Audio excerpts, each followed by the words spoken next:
예, 안녕하세요. 인텔 코리아에서 채널 파트너 스케일팀 맡고 있는 이주석입니다. 반갑습니다. 예, 저는 오늘 이제 Entire World is Becoming Digital이라는 주제로 발표를 하게 됐는데요. 사실은 제가 IT 업계에 몸담은 지 한 30년 가까이 돼가고 있는데 올해만큼 이렇게 급격하게 변화하는 시대를 느꼈던 거는 아마 2010년대, 2000년대 초반 핸드폰이 막 보급되던 시기를 이후에 다시 이렇게 이런 변화가 급격하게 생기는 것 같아요. 제가 최근에 광주도 가고 어제는 또 세종시에 가서 다양한 정부 프로젝트 얘기도 듣고 전문인이 오면서 활동을 하면서 느끼는 건데, 작년부터 이제 AI라는 게 꽤 붐이 되고 있고 또 메타버스라는 얘기가 나오고 클라우드라고 얘기가 나오고 막 있어 갖고, 과연 저희들이 이렇게 급변하는 세상에서 또 다양성을 갖는 사회에서 어떻게 하면 제가 스마트하게 일을 할 수 있을까?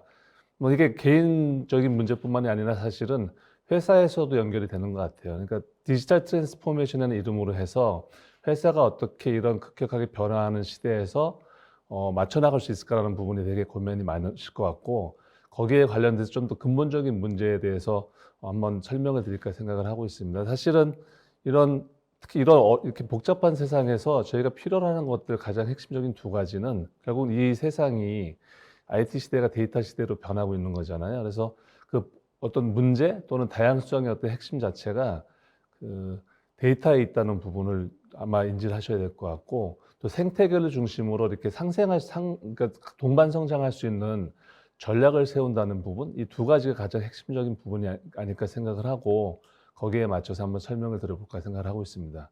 그래서 저희는 이제 데이터 드리븐한 시대를 뉴노멀의 시대라고 얘기를 하죠. 뉴노멀의 시대가 가장 큰 특징 자체는 사실은 지난 2년 동안 어떻게 변화해 왔던 그런 시대가 거의 2개월 만에 그 2년 동안 우리가 노력해 왔던 어떤 변화가 일어나고 있다는 거예요, 사실은. 그래서 그런 부분에서 특히 거기에 또 추가적으로 코로나 이제 19 상황이 발생하면서 포춘 500에서 CEO들이 얘기했던 부분들이 한 75% 이상이 앞으로 빠르게 변화가 더 일어날 거고 가속화될 것이다, 이런 얘기를 하고 있어요. 그래서 이 뉴노멀의 시대에 발맞춰서 우리가 어떻게 할 것인가, 결국은 데이터 중심 디지털 혁신을 달성하는 것이 여전히 어려운 일기는 할 것입니다. 그래서 오늘날 또는 어제의 기술들이 디지털 혁신에 잘 작동할 것이라는 기대가 있는데, 이는 위험한 가정이 될 수도 있고요. 또 디지털 혁신은 현재 기술에서 제공하는 필요한 것의 한계를 뛰어넘을 수도 있습니다. 성능뿐 아니라 데이터 배치, 보안, 경계 없는 생산성에 관한 것들이 이런 것들에 해당이 되고 있고요. 그래서 이런 디지털 뉴노멀의 시대에서 이제 갖고 있는 여러 가지 문제점들이 또 있어요. 그래서 그런 부분 한번 하나씩 짚어나가고, 또 우리가 그 변화에 맞춰서 어떻게 성공할 수 있을까에 대한 부분을 얘기해 보려고 합니다. 기술은 그 인류에게 그 어느 때보다 중요해지고 있습니다. 그래서 Entire World Becoming Digital이라는 말은 결국 기하급수적으로 늘어나고 있는 데이터 처리를 위해서 더 많은 컴퓨팅이 필요하게 될 거고, 반도체는 모든 것의 디지털화를 지원하는 기반 기술이 될 것이며, 유비쿼터스 컴퓨팅, 퍼베이시브 연결, 이제 커넥티비티라는 얘기를 많이 하죠. 그리고 그다음에 클라우드 엣지 인프라 및 AI에 의한 가속화되고 있는 거죠, 이 시대가. 그래서 우리가 상호작용하는 모든 것은 컴퓨터 기술과 관련이 될 것입니다. 컴퓨팅은 새로운 폼팩터와 실시간 분석을 통해 더 쉽게 만들고 경험할 수 있도록 하는 직관적인 디지털 워크플로우를 통해서 사용자가 하는 일에서 경험하는 일로 변화가 되고 있습니다. 컴퓨터 기능은 우리 존재의 모든 측면에 스며들어 기존 장치와 새로운 폼팩터에서 인간과 기술 상호작용 지점 역할을 합니다. 더 작은 마이크로칩에 더 많은 컴퓨팅 처리 기능을 탑재함으로써 컴퓨팅에 대한 세계의 요구를 기하급수적으로 증가시킬 것입니다. 다음은 연결 부분인데요. 모든 사람과 모든 것이 연결되어 있다고 보시면 될 것 같은데, 범용 연결을 통해 고객은 대규모 데이터를 수집, 저장, 이동 및 분석할 수 있으므로 놀랍도록 혁신적인 비즈니스 모델, 제품 및 서비스를 설계하고 제공할 수 있습니다.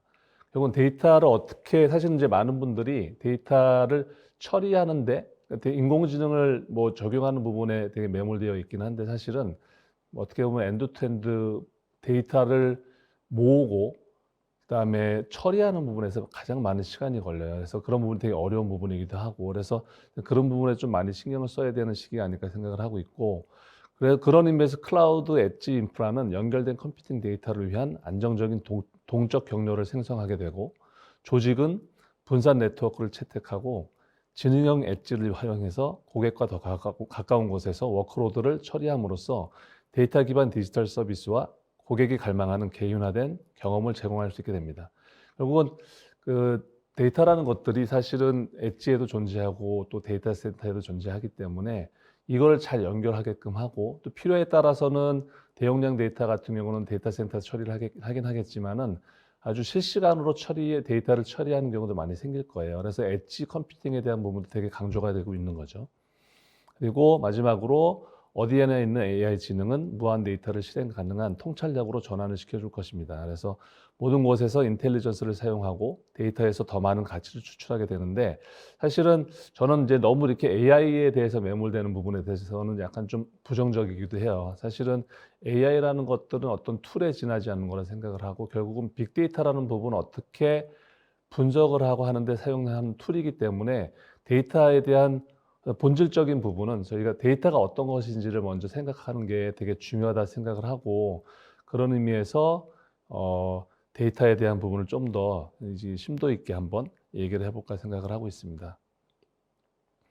우리는 이미 AI가 눈에 보이거나 보이지 않는 방식으로 일상생활에 영향을 미치는 것으로 보고 있는데요. 이러한 종류의 기술에 대한 가능성이 거의 무한한 것 같습니다. 저희가 알파고 얘기가 나왔을 때 우리 일자리를 다 뺏어갈 것이다 AI가 생각을 했었는데, 사실은 훨씬 더 많은 일자리가 생겨나는 것 같고, 또 AI에 플러스해서 메타버스가 이렇게 추가가 됨으로 인해서 또 다른 어떻게 보면 새로운 기회가 많이 생기고 있기도 하고, 또 이 AI와 메타버스가 적용되는 분야들이 사실은 거의 모든 분야에 걸쳐서 일어나고 있는 것 같기는 해요. 예를 들어서 농업이면 더 높은 수확량이나 효율성 증대를 위해서 데이터를 분석하고 거기에 AI를 적용하고 있고, 헬스케어는 워낙 많은 분야에서 얘기가 되고 있어서 제가 생략은 하겠지만은, 최근에 미디어, 그다음에 리테일 시장에서의 어떤 고객 피드백에 대한 분석, 이런 것들이 결국 다 데이터 기반이면서 AI라는 툴을 이용해서 이제 적용이 되고 있긴 하죠.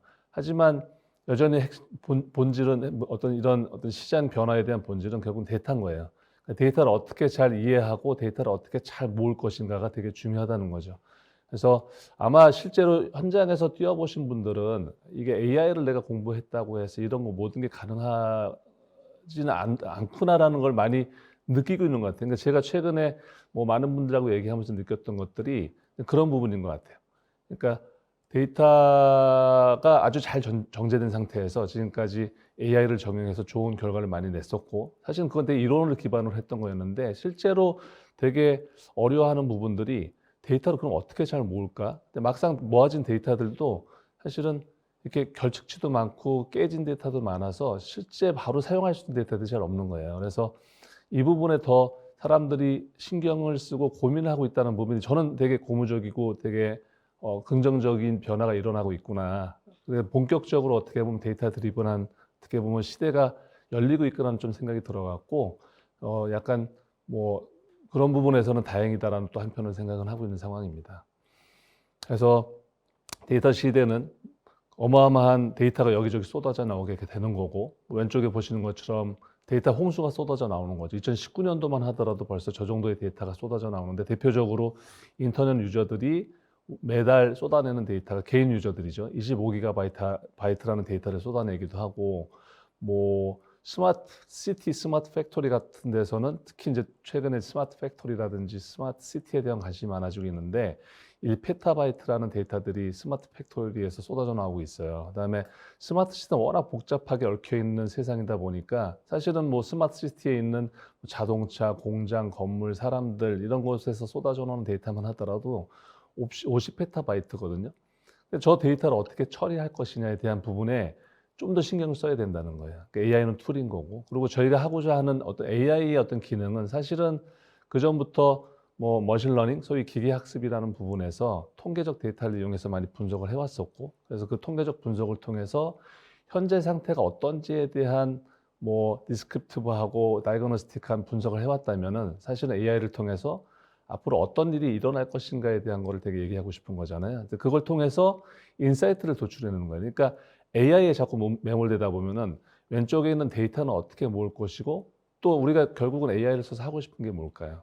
그걸 생각해야겠죠. 인사이트를 얻어내고 싶은 거거든요. 비즈니스적인 측면에서 봤을 때 생산력을 높이거나 매출량을 높이거나 이제 그런 게 목적이 돼야 될 거고, 그래서 또는 보안을 어떻게 할 것인지에 대한 부분 고민해야 되는 거예요. 이제 그런 거를 인사이트를 도출해내는 거, 내가 목표로 하고 있는 게 뭔가, 이 데이터 분석을 통해서 하고자 하는 목적이 뭔가를 정의하는 게 되게 중요하다는 거죠. 근데 그런 걸 통해서 AI를 쓰게 됐을 때 예전하고 좀 다른 부분은 어떻게 보면 진단적인 분석이 지나지 않았었다면 이걸 좀 더 예측을 하는 거죠. 그래서 미리 일어날 수 있는 일들에 대한 예측을 함으로 인해서 미연의 사고를 방지하거나 좀 더 매출을 늘리거나, 그래서 제가 말씀드리고 싶은 거는 인사이트를 도출해내는 방법, 어떤 목표가 내가 뭔가를 확실하게 정해야 되는 게 중요하다는 거죠.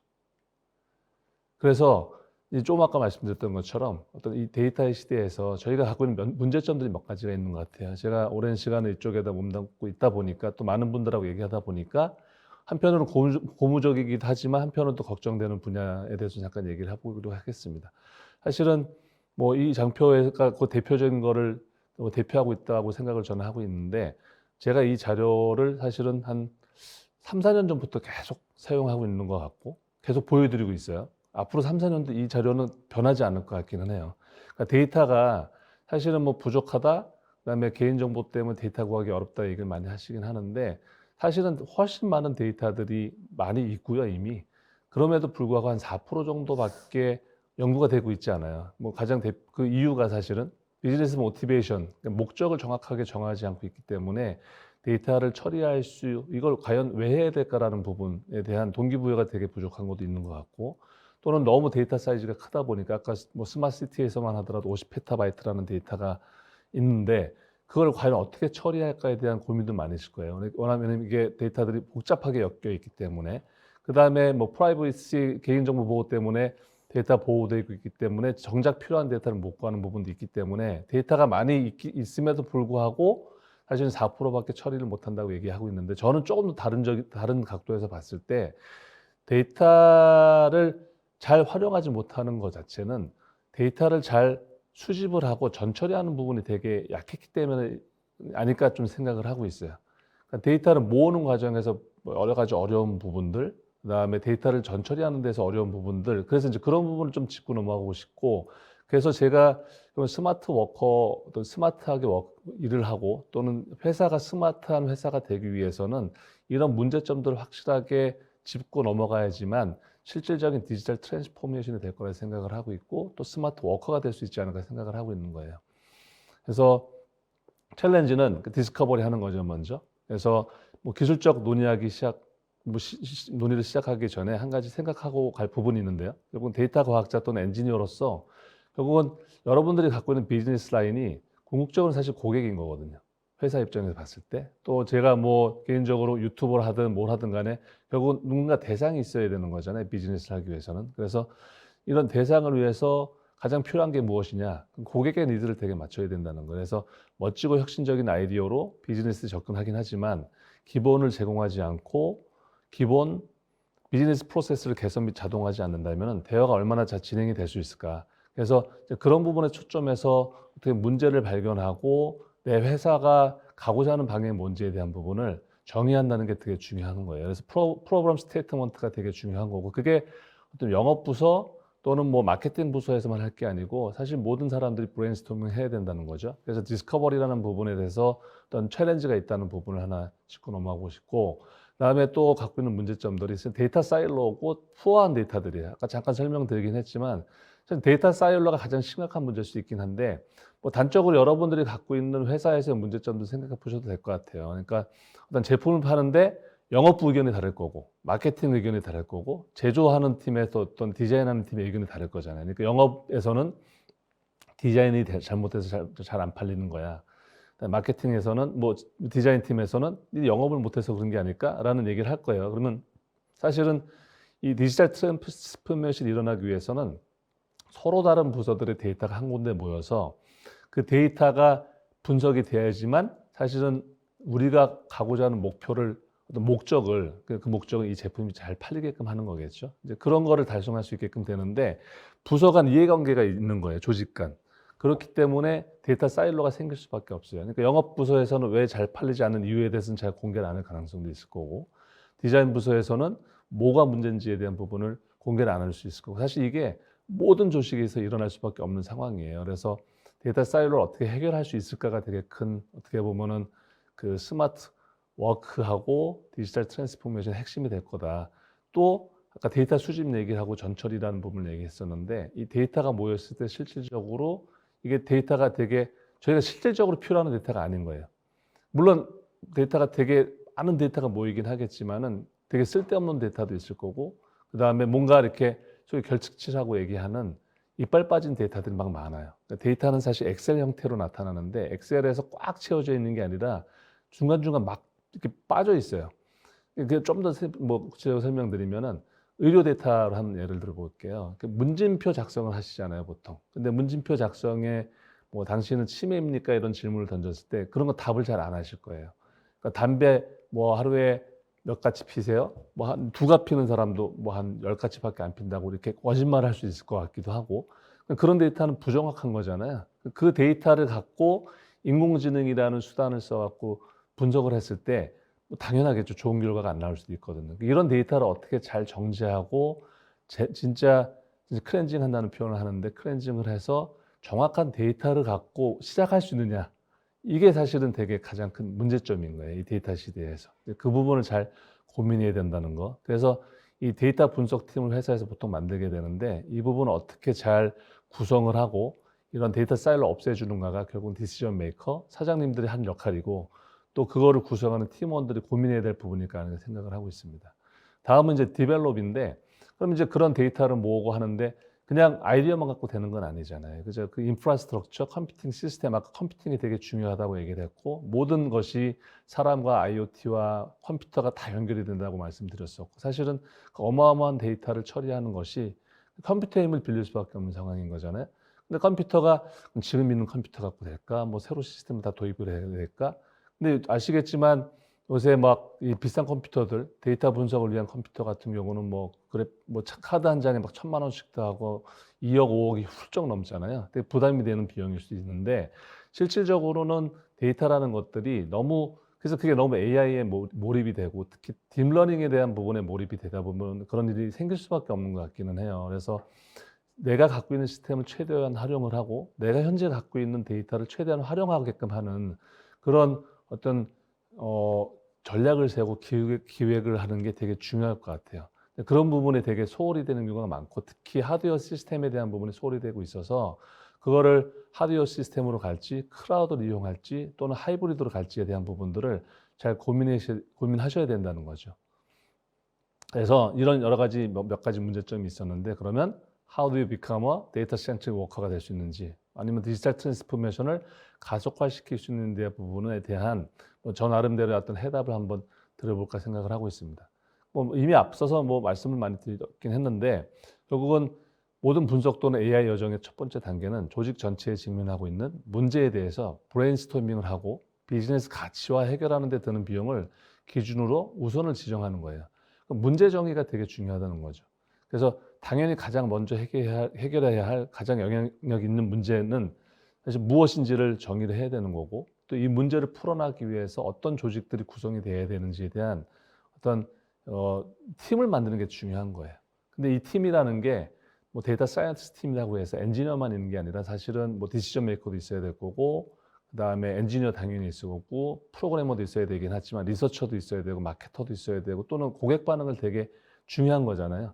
그런 부분을 받아들이기 위한 팀 구성, 그래서 이런 부분들을 우선적으로 세팅을 하시게 필요할 거고, 그 다음에 이제 아까 데이터 사일로에 대한 어떤 그 데이터를 어떻게 조직 간의 어떤 사일로를 없애고 정확한 데이터를 다 모을 수 있을까, 이런 부분이 되게 중요합니다.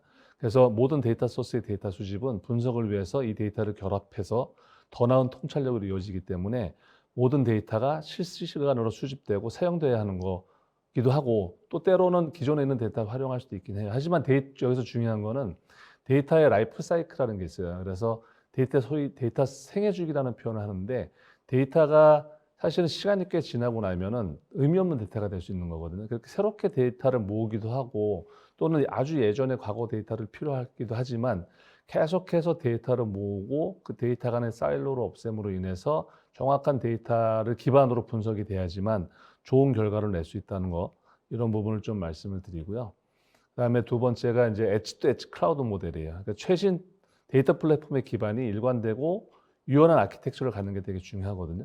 그래서 우리는 가장 큰 데이터 및 분석 문제를 극복할 수 있도록 모든 곳에서 노력하고 있긴 한데, 어떤 광범위한 포트폴리오는 결국은 종단 간 분석, 엔드 투 엔드, 엣지 투 클라우드 또는 엔드 투 엔드라는 표현을 쓰는데, 종단 간 분석을 위한 어떤 솔루션을 제공하기 때문에 데이터를 더 빠르게 이동하고 더 많은 데이터를 저장할 수 있고 또 모든 것을 처리할 수 있도록 해야 되는 거예요.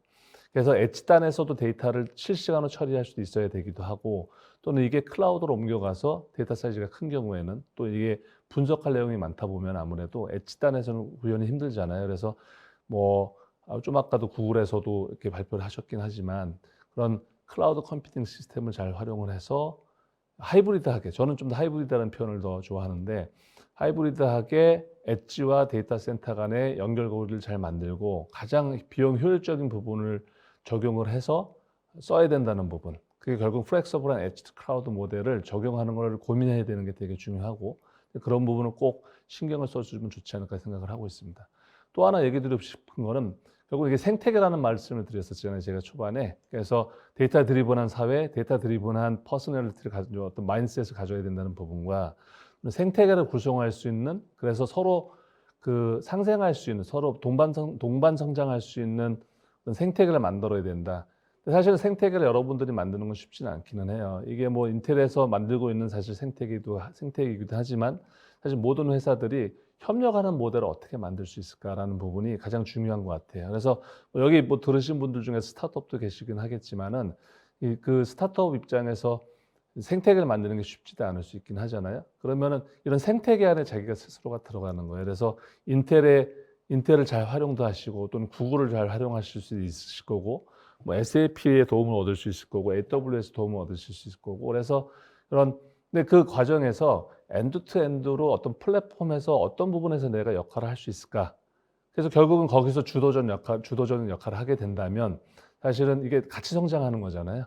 그래서 그런 생태계를 볼 수 있는 자꾸 눈을 가지셔야 되는 게 중요한 어떤 스마트 워크 할 수 있는 방법이 아닐까 생각을 하고 있습니다. 그래서 좀 아까 드렸던 걸 좀 더 정리해서 말씀드리면은, 그러니까 데이터 사일로, 그러니까 결국은 이게 데이터 전이에요. 그러니까 긴 여정이거든요. 인텔의 약간 얘기긴 한데, 인텔도 한 거의 7년에 가까운 시간을 이렇게 데이터를 통합하고 정리하는 데 시간을 많이 쏟아부었던 것 같아요. 그러니까 물론 초반에 이런 문제가 있었겠죠. 서플라이 체인, 매니팩처링, 파이낸스, 커스터머 파트너, 마켓 데이터들이 다 분산돼 있었겠죠, 당연히. 그렇죠? 아까 말씀드렸던 어떤 말씀드렸었죠. 제가 데이터 사일로가 생길 수밖에 없었다고 얘기했잖아요. 그것도 뭐 저희도 당연히 그런 일이 생겼는데, 이거를 통합하고 한 군데 모으고 데이터베이스를 만들고 정확한 데이터를 수집하는 데까지 꽤나 많은 시간이 걸렸던 거예요. 저희가 2012년 정도부터 시작을 했다고 얘기하더라고요. 인텔은 사실은 뭐 전 세계에서 가장 큰 생산 라인을 갖고 있기도 하고, 또 저희 반도체가 새로운 CPU가 이번에 12세대가 나왔는데, 12세대 CPU가 나왔을 때 과연 이 CPU가 고객들의 반응에 좋을지, 안 좋은 반응이 당연히 있겠죠. 그 반응을 피드백을 받고 13세대에는 어떻게 적용할지에 대한 이런 고객 피드백, 그러니까 인텔만이 갖고 있는 환경뿐만이 아니라 인텔을 둘러싼 어떤 이 고객들까지도 어떻게 보면 그 생태계 안에 포함이 될 수 있는 것 같아요. 어떤 데이터라는 구조, 데이터 드리븐한 사회에서는. 그 데이터를 어떻게 한 군데 모으고 궁극적으로 저희가 하고자 했던 것들은 제일 오른쪽에 보시는 것처럼 저는 생태계 파트너들과 같이 어떻게 보면 그냥 단추 하나만 누르게 되면은 다음 세대는 이런 제품이 나오면 좋겠어 라고 하는 시스템을 만들어 나가고, 결국은 그게 디지털 트랜스포메이션을 통해서 궁극적으로 가고자 하는 거예요. 생산성을 높이고 판매량을 늘리고 그 다음에 생산 효율성을 높이고, 이런 부분들인 거죠. 그래서 이게 하루아침에 될 건 아니라고 생각을 하고, 다시 한번 강조는 하지만 그건 전이에요. 아주 긴 여정이거든요. 그래서 뭔가 이런 디지털 트랜스포메이션 하겠다는 어떤 회사의 사장님은 꼭 이거를 인지하고 가셔야 돼요. 이게 하루아침에 될 건 아니다라는 부분들. 또 한편으로는 어떤 개인적인 입장에 봤을 때는 이런 팀을 구성하는 과정에서 이게 당연히 오랜 시간이 걸린다라는 걸 충분히 설득할 수 있어야 되고, 또한 내 스스로도 그렇다고 마냥 기다려주진 않잖아요. 그래서 어떻게 보면 쇼텀하게 결과를 낼 수 있는 이제 그런 것도 하나의 어떤 목표로 세워서 계획에 세워서 쇼텀하게 롱텀하게 갈 수 있는 플랜을 짜는 게 되게 중요하다. 이런 부분을 좀 말씀을 드리고 싶고요. 하드웨어적인 측면을 말씀드렸었는데 뭐 깊게 얘기는 하지 않고, 이게 그냥 뭐 많은 분들은 가속기 하나만 있으면 딥러닝 하는데 되게 좋으니까 좋을 거다라고 얘기를 말씀하시는데 그렇진 않아요. 그러니까 데이터들이 모이는 데이터를 수집하는, 어떻게 보면 IoT 디바이스들도 있어야 될 거고, 그다음에 뭐 데이터를 저장하니까 당연히 스토리지도 있어야 되잖아요. 50페타바이트 어디다 저장하실 거예요? 그럼 과연 50페타바이트를 하드디스크를 구성할 것이냐? 너무 늦잖아요. 그죠? 그럼 SSD를 할 것이냐? 너무 비싸잖아요. 여기에 대한 고민도 이제 하셔야 될 거고, 그다음에 미디어 영상 같은 게 들어올 경우 미디어 서버가 있어갖고 미디어 컴퓨팅 시스템이 있어갖고 처리를 해야 되고, 사실은 가속기는 일부예요. 그러니까 그 데이터가 잘 정리가 되면 가속기 쓰게 되면 금방 돌리는 거거든요. 근데 이 가속기를 여기다 너무 예산 투입을 하다 보면은 뭐 2억, 5억씩 하는 장비 투입하다 보면은 이거 데이터 한번 딱 처리하고 모델링 된 다음에는 이거 쓸모 없어지잖아요. 당분간 놀리실 거잖아요. 그게 과연 효율적일까요? 그래서 디플로이 하는 과정에서 하드웨어 시스템을 어떻게 구축하실 건가는 충분히 컨설팅 받으시는 게 되게 좋을 것 같으세요. 언제든지 저한테 연락 주시면 뭐 말씀해 드릴 수 있을 것 같긴 하고. 그래서 하드웨어적인 부분, 그리고 이제 나머지는 제가 좀 더 이렇게 논리적으로 어떤 데이터 분석 방법론에 대해서 한번 적어본 건데요. 그래서 분석 기획을 하고 데이터를 준비를 하고 분석, 시스템 구현, 평가 및 전개하는 이런 과정에서의 중요한 부분은 사실은 분석 기획하고 데이터 준비를 하는 부분인 것 같기는 해요. 그래서 비즈니스를 이해하고 필요 데이터를 정의하고 결국 데이터 모으는 게 가장 어려운 부분이 아닐까 저는 생각을 하고, 또 데이터를 처리하는 부분이 전체 프로세스의 사실 한 70%라고 얘기를 해요. 그러니까 데이터 분석하고 인공지능을 쓰는 거는 사실은 여기 전체 어떤 전개 방향으로 봤을 때 한 10% 정도가 되지 않을까, 그런 생각이 좀 들기도 하고, 그래서 너무 이 AI에 매몰되지 않았으면 좋겠다는 좀 약간 말씀을 좀 드리고 싶고, 그리고 평가 및 전개하는 과정이 왜 또 필요한 거냐면 데이터가 아까 생애 주기가 있다고 말씀드렸었잖아요. 그러니까 데이터 모았는데 1년 지나면 이 데이터는 이미 모았던 데이터는 쓸모가 없어질 수도 있으세요. 그래서 데이터를 새로 모으고 새로운 고객 반응이 있는 거잖아요. 그죠? 이제 그걸 어떻게 다시 또 데이터에다가 이 내 모델에다가 어떻게 보면 시스템 데이터 분석 모델에 다시 집어넣을까에 대한 고민을 하셔야 되기 때문에 충분한 이런 프로세스가 계속 반복된다는 부분, 그래서 그 유지 보수를 포함하는 이런 부분들을 꼭 고민하시면 좋을 것 같고, 그래서 이 데이터 분석에 대한 기획을 되게 이해하는 게 어떤 스마트 워커에 필요한 소양이 아닐까 생각을 하는 건데, 아까 말씀드렸던 것처럼 이 방법 자체는 단기적인 접근 방식과 그다음에 장기적인 마스터 플랜 방식을 같이 동시에 병행해야 된다는 거죠. 그래서 당면한 주제 해결을 하고, 그래서 이제 스피드 테스트, 그러니까 1차 목표로는 이제 뭐 당면한 주제를 퀵 우인할 수 있게끔 하는 단기 성과를 내는 게 있는가 하면, 또 한편으로는 이게 지속적으로 계속해서, 그러니까 저희 롱전이라고 아주 이렇게 오랜 여정이라고 말씀드렸었잖아요. 최소한 5년은 걸리실 거예요, 아마 디지털 트랜스포메이션 하는데 회사에서. 그래서 그런 기간을 어떻게 잘 참고 견딜 수 있을까라는 부분을 고민하시고, 또는 그걸 어떻게 가속화시킬 수 있을까에 대한 부분은 결국은 퀵 테스트, 퀵 우인을 할 수 있는 단기 플랜을 자꾸 세워서 그거를 여러 개 이렇게 쌓아나가는 게 필요하지 않을까 생각을 해요. 그렇게 하면 노하우도 생기실 거니까. 예. 그리고 예. 그래서 이제 뭐 비즈니스 문제에 대한 문제 변화를 분석 문제로 해결하는 거죠. 고객 뭐 하나만 예를 들면은 고객 이탈 증대를, 사실은 지금까지는 그냥 비즈니스 문제로 봤을 때는 고객 이탈이 증가하고 있어라고만 얘기를 했었던 거예요. 어떻게 하지? 근데 이게 어떻게 분석 문제로 갖고 오는 게가 되냐면, 스마트 워커로 할 일은 생각해야 될 부분은 고객이 이탈에 영향을 미치는 요인을 식별하고 이탈 가능성을 예측하게끔 하는 거예요. 그게 사실 분석 문제인 거예요. 그래서 모든 어떤 비즈니스적인 문제를 분석 문제로 갖고 가는 게 되게 중요하다. 뭐 나머지는 한번 읽어보시면 될 것 같고요. 시간이 얼마 안 남았으니까. 그래서 뭐 결론을 좀 더 내리면 엔드투엔드 데이터 워크플로우를 지원하는 플랫폼을 만드는 거. 그래서 뭐 기술적으로는 센서들, 모든 데이터들, 게이트웨이가 어떻게 네트워크 커넥티비티죠. 그다음에 데이터 센터로 연결되고 이걸 어떻게 비즈니스 인사이트를 도출해내는가에 대한 부분들에 대한 거를 뭐 도식적으로 보여드리는 거고, 각각 그 주요 작업들에 대한 부분 이미 다 말씀을 드렸기 때문에 이건 생략을 하고요. 그래서 뭐 인텔 얘기를 잠깐 하면 인텔 데이터계 생태계 전략은 인텔은 사실은 오랜 기간 동안 어떤 이 반도체 생산 라인을 갖고 이런 모든 문제 또는 있던 이런 솔루션들을 이렇게 만들어 왔던 회사예요. 사실은 CPU로 많이 알려져 있긴 한데 이런 솔루션과 플랫폼을 가장 많이 이해를 하는 회사이기 때문에 이 분야에서 혹시 궁금하신 사항들이 있으면 알려주시면 좋을 것 같고, 또 이게 또 저희 팀에서는 실용적 교육 프로그램을 통해서 이런 걸 많이 알려드리려고 하고 있어갖고 교육 관심 있는 분들은 또 알려주시면 좋을 것 같습니다. 마지막으로 뭐 한 가지 말씀드리면은 Think Big, Smart Small, Move Fast 하는 부분이 가장 핵심적인 거고, 그리고 데이터 시대 핵심적인 부분은 데이터 드리븐한 어떻게 보면 사람이 돼야 된다. 생태계를 이해할 수 있는 마인드셋을 가져라. 이런 부분을 말씀드리면서 제 발표를 마치도록 하겠습니다. 네, 감사합니다.